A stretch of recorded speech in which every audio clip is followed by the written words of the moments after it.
What's going on, YouTube? This is SG1 Sports, and you're watching our college football channel. The Texas Longhorns entered the SEC after making the college football playoff last season, and they lose a lot. They do lose a lot, but they have reloaded in the transfer portal, and this team does figure to be right there in the mix again in 2024. But will they survive the SEC? That will be interesting. We're going to look at the schedule and give you a very early projected record for this Longhorn team. Keep in mind, this is not a prediction. This is simply a projection based off of the formula that we used. So before we get to this 2024 schedule, let's look back at 2023. So here is the schedule for Texas last year, and you can see Alabama in the non-conference, and then they had to run through the Big 12. Oklahoma, their only loss in the regular season. But this is not a very tough schedule compared to what's coming as they move to the SEC this season. So here is that 2024 schedule. Before we go game by game, let's kind of break it down here. So we'll start with the non-conference. They'll play Colorado State, and they still have a very big non-conference game. They've got a road game at Michigan, UTSA, and ULM. This is the year, though, I think you want to play Michigan. Jim Harbaugh is gone.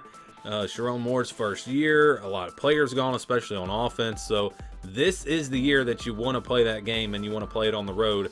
Get that out of the way, and because Texas is probably going to be favored, honestly, in that game.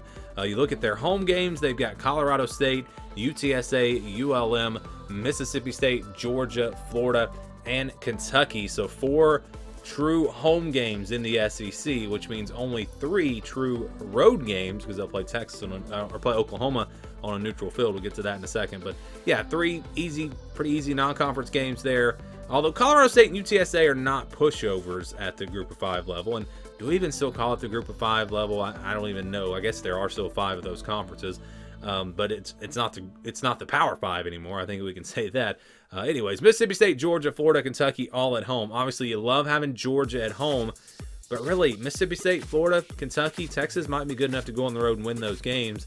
So maybe you'd want to have some bigger games at home. But yes, getting Georgia at home will be huge. Road games will be, again, Michigan in the non-conference. They'll play Oklahoma, not a road game. That's a neutral site game in Dallas, as it always has been.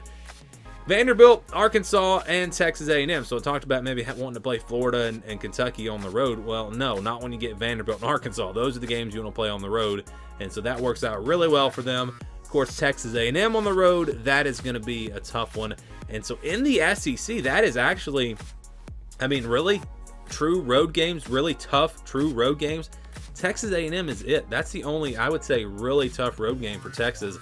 And so that's a pretty nice start to the SEC. Could have been a lot worse. You could have had much tougher road games there, but that does work out pretty well. All right, so let's go game by game. They'll start with Colorado State on August 31st, week 1. Then it's on the road at Michigan in week 2, September 7th. UTSA and ULM after that. So, get all those non-conference games out of the way, and then it's conference games the rest of the way. They'll play Mississippi State at home on September the 28th. So, if they can go on the road and they can beat Michigan, they're going to be heavy favorites in the rest of these games. They've got a really good shot of starting 5-0. Then they get a bye week before playing Oklahoma. So, a really nice start to the schedule. Oklahoma, of course, is going to be a tough one there on October 12th in Dallas. Always a fun game. It's really turned into one of the best rivalries in college football in terms of competitiveness. It's a huge rivalry anyways, but it's always pretty much, usually it's competitive.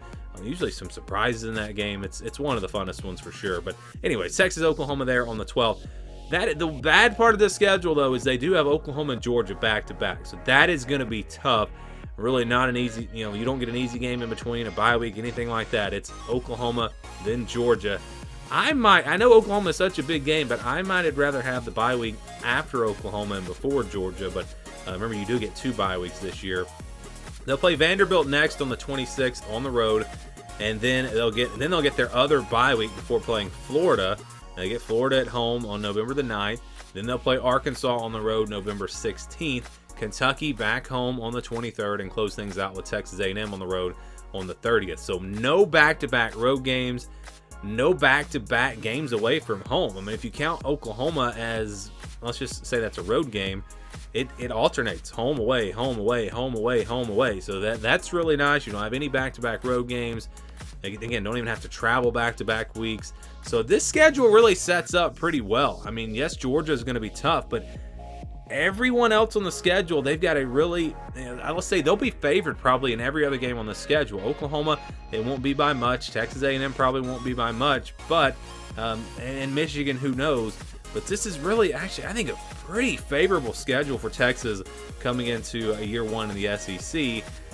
Overall, yeah, I think Texas, this schedule sets up really well for them in 2024. You can see, of course, an 11-1 record in the regular season. Our projection had Texas at 8-4. That's because the formula that we use is very conservative. And Texas was not, I mean, they were, if you go back to the preseason, it was kind of a combination of things. There were a lot of teams in the Big 12 that were expected to be a lot better. And Texas wasn't really in that top tier going into the season. There were some that thought they could get there, but coming out of 2022, they weren't quite there yet. So that's why that projection was so low. I predicted them to go 10-2. Athlon also predicted them to go 10-2, and the over/under was at 9.5. So this team overachieved, and I think we all thought that Texas, or knew that Texas had the talent, and they had the capabilities of doing what they did last year. It's just a matter of can they not lose those games that they're supposed to win? That's they so many years they've done that. I actually picked them to beat Alabama, but then lose a couple other games just because that's what Texas has done. But they finally kind of got over that hump and made it all the way to the college football playoff, of course, and had a great season. So keep in mind, these projections are usually pretty conservative. Although, having said that, Texas actually does pretty well in the formula. But let's get into it here. Again, this is a schedule. This is a scale that we'll use. If it's less than 20%, over 80%, those are games where I think Texas is going to be favored by 17, 18 or more. 20-29, 71-80 games where I think they'll be favored by double digits. 30-39, 61-70 games where I think they'll be favored by about a touchdown, 6, 7, 8, 9 points. And then the games in the white, those are your 50-50 games where I think the spread will be less than a touchdown. But it's not really about the spread. That's just kind of a way to look at it. It's really about the formula that we use and the tiers that we use. And Texas, if you're wondering, Texas is a Tier 1 team. The only other Tier 1 team that they'll be playing is Georgia. Oklahoma is a Tier 2 team. And again, I can't remember all. Michigan is actually a Tier 2 team because of everything they lost. So keep that in mind. But let's start with the easier wins. Colorado State, UTSA, ULM, Mississippi State, Vanderbilt, and Florida. All of those games, I think Texas will be favored by 17, 18 or more points. Of course, Colorado State, UTSA, ULM, non-conference games. Those are, Colorado State, UTSA, not bad, group of 5 teams, but Texas still should be favored by a lot. Mississippi State, not expected to be great. Vanderbilt is Vanderbilt. And Florida, Florida, this number could maybe change. Maybe that game will wind up in the blue, but looking at Florida right now, I don't expect them to be much better or maybe any better next season. So, again, the formula that we use, Texas being a Tier 1 team, they would get green games for all 6 of these games. Not guaranteed wins, but you can pretty much count all 6 of these games as wins as it stands right now. Next, we go to the blue. We've got Arkansas and Kentucky. So Arkansas, the reason they're in the blue is just because that game is on the road. If it was at home, it would actually be in the green. Arkansas and Florida are in the same tier.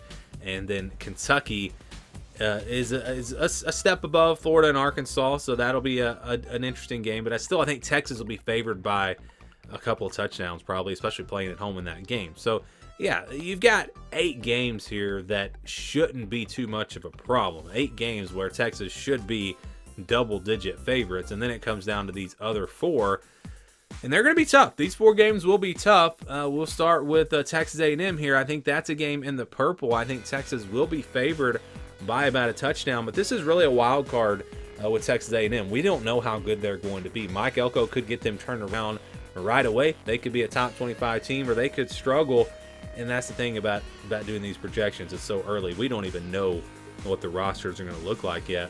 And so that's a tough one to predict, but right now, again, coming off of last year, I think Texas probably will be about a touchdown favorite in that game. And then you've got these other 3 games, all that kind of fit into that 50-50 category. Michigan on the road. I think Texas is a Tier 1 team. Michigan's a Tier 2 team, but it is on the road. That knocks that down to a 50-50 game. Oklahoma, neutral field. This one, if this was a true home game, if it was a home game for Texas, this one would actually be in the purple, but because it's a neutral field, it does put that one in that 50-50 range. And then Georgia playing at home. Who will be favored in that game? It's hard to imagine Georgia not being favored in every single game, but the game is at Texas, so that one's a true 50-50 game. That's going to be one of the biggest games of the season, in my opinion. So those 3 games are your swing games, and then you could throw Texas A&M in there as well. If they just split those 4 games, you're going to get a 10-2 record, and that's actually what the projection is, 10-2. So they're enough of a favorite in the other 8 games, and because they're favored against Texas A&M with the formula that we use, it does kind of come out to them splitting those 4 games and going 10-2, which is a really good projection. Keep in mind, this is a different year, different conferences, different schedules. The teams are playing much tougher schedules, playing a lot of, playing more games against top-tier teams. Even though Texas did kind of come out pretty good with their schedule, but still, 10-2 is probably, I haven't done every team yet, but this is probably as high as it's going to get. I don't see a team being projected to do, more than 10-2. Georgia is a tier 1 team. They were projected to go 9-3. So this just kind of shows you the schedule and the possibilities. Texas has a really good chance to be right there in the top 5 at the end of the season because their schedule is not as bad as some of the other teams. But that's the projection, 10-2. Do you agree? Do you disagree? Give me your thoughts, your projections on Texas down in the comments below.